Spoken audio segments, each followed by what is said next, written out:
Hello दोस्तों, नमस्कार। कैसे हैं आप सब? आई होप कि आप सब अच्छे होंगे और खूब बढ़िया से मन लगाकर पढ़ाई कर रहे होंगे। तो जैसा कि आप लोगों को पता होगा कि आज हम लोग पढ़ रहे हैं नागार्जुन जी के बारे में।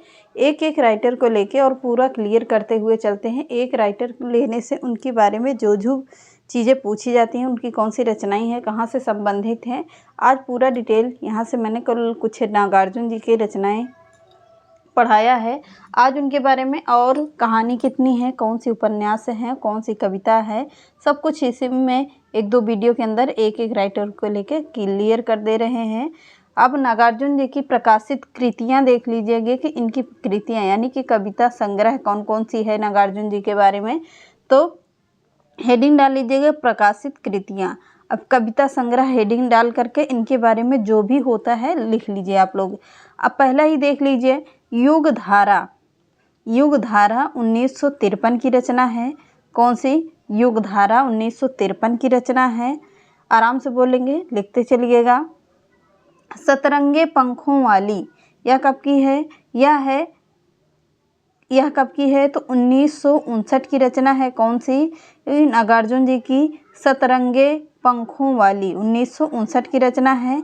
अगला है प्यासी पथराई आँखें। प्यासी पथराई आँखें, यह कब की कविता है? तो यह भी 1962 ईस्वी की रचना है। सॉरी, 62 नहीं, 72 ईस्वी की रचना है।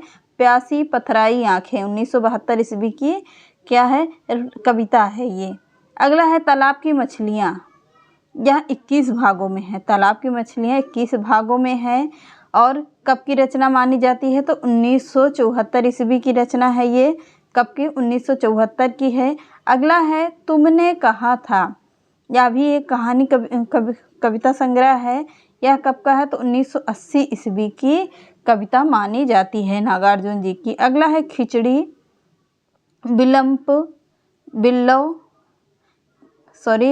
विप्लव है। खिचड़ी विप्लव देखा हमने, यह रचना कब की है? तो यह है 1980 ईस्वी की। ये भी रचना है 1980 की। दो रचनाएं हैं। कौन? तुमने कहा था, खिचड़ी विप्लव और देखा हमने।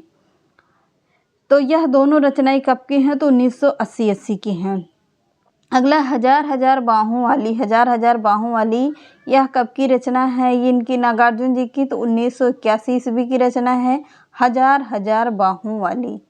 अगला है पुरानी जूतियों का क्या है? कोरस। यहाँ पर आधा मिस्टेक हो गया है तो कोई बात नहीं, पर पुरानी जूतियों का कोरस, यह कब की रचना मानी जाती है? यहाँ पर रचना के बारे में नहीं दिया गया, आधा ही लिखा गया क्योंकि इनके बारे में कुछ क्लियर नहीं मिल रहा था। तो रत्नगर्भ, यह कब की रचना मानी जाती है नागार्जुन जी की? तो यह है 1984 ईस्वी की रचना। नागार्जुन जी के बारे में ही रचनाएं करा रहे थे, इसलिए हम कहे कि पूरी रचनाएं इन्हीं से संबंधित करवा देते हैं। कहाँ से कैसे बनता है इनका प्रश्न, कौन कौन सी कविता है, कौन कौन सी नहीं है, तो इकट्ठे रहेगा आप लोगों का। एक दो वीडियो में ही आप लोगों को नागार्जुन जी के बारे में पूरा देखने को मिल जाएगा। अगला है ऐसे भी हम क्या। तुमने भी तो ऐसे भी तुम क्या। ऐसे भी हम क्या, ऐसे भी तुम क्या, यह कब की है? तो है 1985 ईस्वी की रचना। कौन सी? ऐसे भी हम क्या, ऐसे भी तुम क्या, 1985 ईस्वी की रचना मानी जाती है नागार्जुन जी की।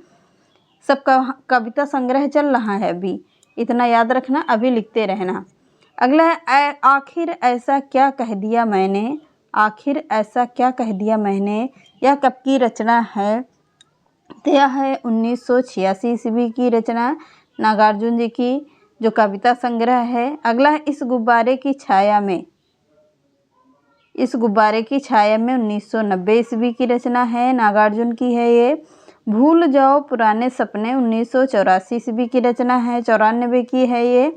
अगला है अपने खेत में 1997 की रचना है। पहले की हिंदियों में गिनती ऐसे लिखी जाती थी, आप लोग देख लीजिएगा कि पुरानी हिंदियों की गिनती कैसी होती है। अपने खेत में तो 1997 ईस्वी की रचना है ये। अगला है प्रबंध काव्य भस्मासुर, भस्मांकुर और भूमिजा, यह तीनों रचनाएं कब की मानी जाती हैं? तो 1900 कब की है? 1970 ईस्वी की रचना है ये। सॉरी 1970 ईस्वी की रचना, ये भी 1997 है ये। अगला है उपन्यास। अब यहाँ पर हेडिंग डाल लीजिएगा क्या, उपन्यास। नागार्जुन जी का जो भी उपन्यास है अब उसको देखते हैं हम लोग। रतिनाथ की चाची, बहुत ही इम्पोर्टेंट रचना है ये। रतिनाथ की चाची उपन्यास है ये नागार्जुन जी का, जो नागार्जुन जी ने लिखा है 1900 कब की,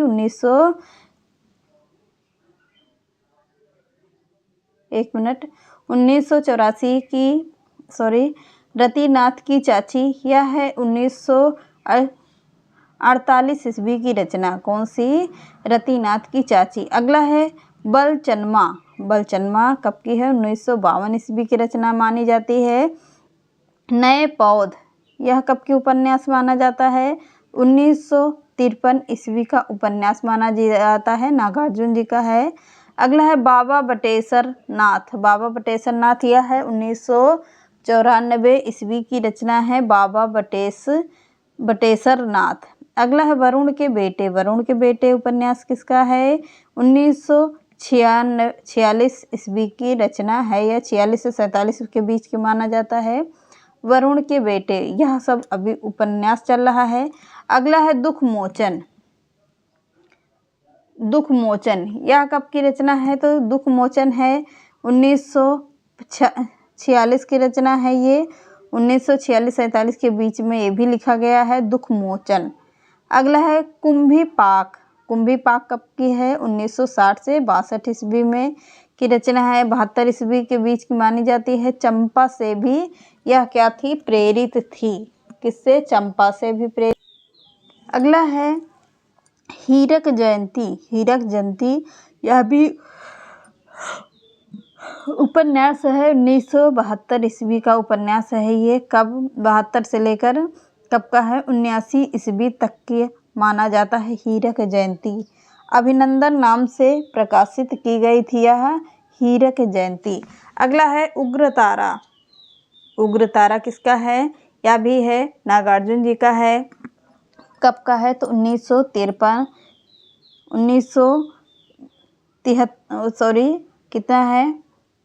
1963 ईस्वी की रचना उपन्यास माना जाता है उग्रतारा।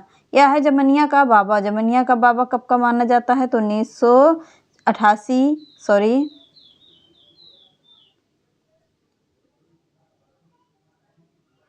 जमनिया का बाबा कब का है, 1968 ईस्वी की रचना है। इसी वर्ष में इमरतिया नाम से भी प्रकाशित किया गया था, जो 22 भागों में है, जमनिया का बाबा। अगला है गरीबदास। गरीबदास 1990 से 96 से के बीच में लिखा गया है, यह है लिखित है गरीबदास। अब आते हैं, देखते हैं नागार्जुन जी का संस्मरण। उन्होंने संस्मरण की रचना कब किया था, तो संस्मरण देखिए जाए, हेडिंग डाल लीजिएगा, एक व्यक्ति एक युगधारा, 1963 ईस्वी की रचना मानी जाती है। अगला है कहानी संग्रह। कहानी संग्रह, इनकी कहानी कौन सी है, इनका संस्मरण केवल एक ही ज़्यादा इम्पोर्टेंट है, एक ही पूछता है। अगला है कहानी संग्रह में इनका क्या है, कहानी संग्रह भी इनका एक ही माना जाता है, आसमान में चंदा तैरे। यह कहानी है किसका, नागार्जुन जी का, आसमान में चंदा तैरे। तो यह कब की रचना है, 1982 ईस्वी की रचना है, आसमान में चंदा तैरे। अब अगला है आलेख संग्रह। आलेख संग्रह इनका कौन कौन सा है, तो आलेख संग्रह है केवल 2 है इनका। कौन, अन्नहीनम, क्रियाहीनम। कब का है, 1983 ईस्वी का है। अगला है बम्बोले नाथ। यह है कब का, 1987 ईस्वी की रचना है ये। अब इनका बाल साहित्य में कौन कौन सा प्रश्न बनता है वो भी देख लेते हैं। बाल साहित्य इन्होंने क्या क्या किया है, कौन कौन सी रचना किया है बाल साहित्य में। कथा मंजरी भाग 1 है, कथा मंजरी भाग 2 है। बाल साहित्य से लिखा गया है ये बाल साहित्य में। अगला है मर्यादा पुरुषोत्तम राम। 1944 ईस्वी में भगवान, बाद में 1944 ईस्वी के बाद में भगवान राम के नाम से तथा अब मर्यादा पुरुषोत्तम के नाम से प्रकाशित है यह रचना। मर्यादा पुरुषोत्तम राम किसके नाम से प्रचलित है, तो मर्यादा पुरुषोत्तम नाम के नाम से प्रकाशित हुई है यह रचना। अगला है विद्यापति की कहानियाँ। नाम विद्यापति की कहानियाँ कब की है? तो 1964 ईस्वी की रचना है। अब अगला है मैथिली की रचनाएं। मैथिली लेखक कौन होंगे? मैथिली की रचनाएं। अगला है मैथिली कौन है? चित्रा कविता संग्रह है। कब का है? 1949 ईस्वी का है। अगला है, दिख रहा, एक मिनट, चित्रा कविता कब का है? 1949 का है। अगला है पत्रहीन नग्न गाछ, यह है 1967 ईस्वी की रचना मानी जाती है। थोड़ा सा और बचा है नागार्जुन जी के बारे में, एक ही वीडियो में पूरा कवर कर दे रहे हैं। पत्रहीन नग्न गाछ, थोड़ा सुपरफास्ट चलेंगे क्योंकि 2-3 मिनट इसको ख़त्म करना है। पत्रहीन नग्न गाछ, यह है 1967 ईस्वी की रचना।